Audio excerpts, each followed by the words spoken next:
add those additional 9 keywords as additional ad groups.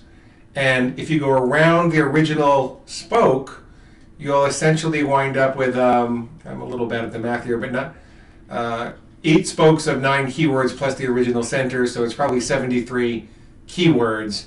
And that's not a hard and fast rule. You can go a little further if you want to, but the general idea is to cast your net very wide with individual keyword content network themes, so that you're giving Google a lot of latitude with regards to where they can place it, starting from each one of those keywords. But then, very shortly thereafter, you're going to run.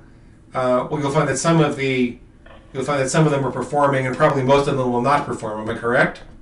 Exactly. So that's a great transition here. I want to talk to you guys about how you go about optimizing this campaign.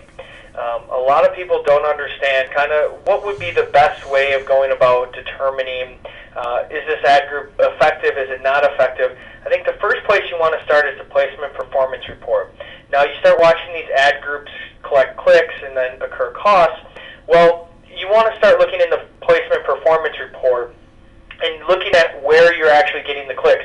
And if you can allocate, large sums of that total into maybe just a few sites that were poor, well, you want to remove those sites and kind of let that ad group keep going. I think people's first inclination when they see something not being 100% effective on the content network is they start adjusting bids. And that is a bad mistake you can make, because once you're adjusting bids, you're actually kind of cutting that net out and you're shortening your reach.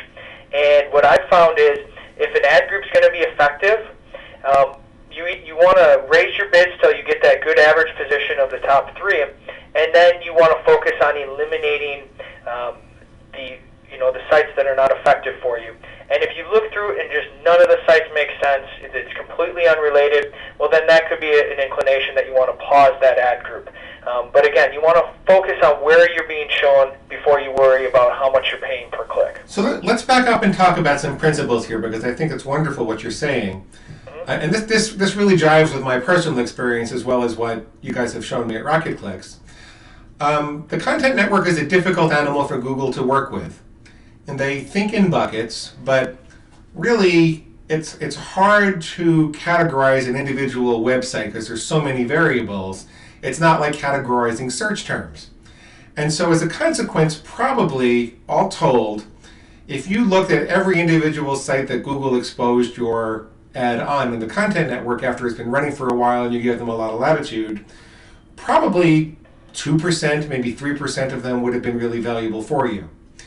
And so we used to say, well, just start with your most important keyword and develop a theme and let Google work from there. And then I was saying, well, just use that single keyword, don't even develop a theme, give Google more latitude because you can see where they're placing it in the content placement report, and then you can make adjustments based upon how well each site is performing. You can exclude the losers, and you can individually bid on the winners. And so I was recommending writing this like a bucking bronco really, really carefully with constraints and budgets and taking care. But what you've developed, and I think you got some feedback from Google about this, was no, Glenn kind of has the right idea, but what you want to do is have like 72 of those individual, very, very broad latitude keyword groups, and keep an eye on all of them. So monitor your budget, watch them all very carefully, and then rather than deciding that a group is a loser right away, see if you can find even 2% of the placements within a group that have been successful, and focus on those and eliminate and then start doing the exclusions. And what will probably happen is you'll wind up with maybe, I don't know, a half dozen, maybe a dozen groups that are performing well that you can optimize a specific ad for and optimize the whole system. Is that correct, or am I missing something? You hit that on the head, Glenn. You just want to make sure that you understand this is a long-term strategy. This is not something you want to encounter, in a couple days. If you don't have that risk tolerance, you're not going to survive, and you're going to naturally want to make more changes than you should. So you have to understand that exactly what you said. If you only end up with a half a dozen, you could be viewed as a failure because you wasted money on 60 ad groups. But if you develop a few well-performing ad groups, and think of it in a long-term strategy, you now have that success, over 3, 6, 12 months ahead of you. So Very keep good. that in mind as well. Very good. Mm-hmm. Is there anything else that you want to tell people about this strategy or the content network overall before we stop this fabulously entertaining video? I want to add one thing. One of the coolest things about the Wonder Wheel is when you click on one of these, the Wonder Wheel, to the right it will show you the actual search results. And when you find maybe an ad group that works really well, you can go back to it and you can look through these results, and then you can go to these websites and find out if any of these websites have content ads running on them, Google AdSense, and you might be able to go out and make sure you get on those specifically because those are the high search results for that same keyword. Got it. Another strategy for finding placements as well. So that's kind of the AdWords 180 approach, and exactly. But because of this new interface, it's easy to get to that right away. Yep, and again, I can't stress enough how important it is to focus on your placements before you worry about your cost per click.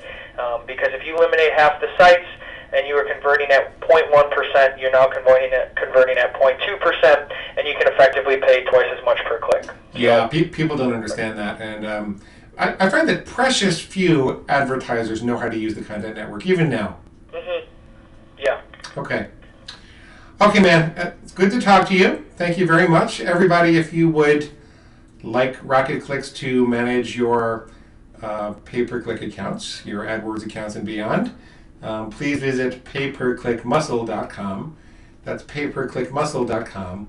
Or look at rocketclicks.com and hit the services page to see our comprehensive list of done-for-you services, including one that you've never seen before. Thanks. Thank you, everybody. Bye.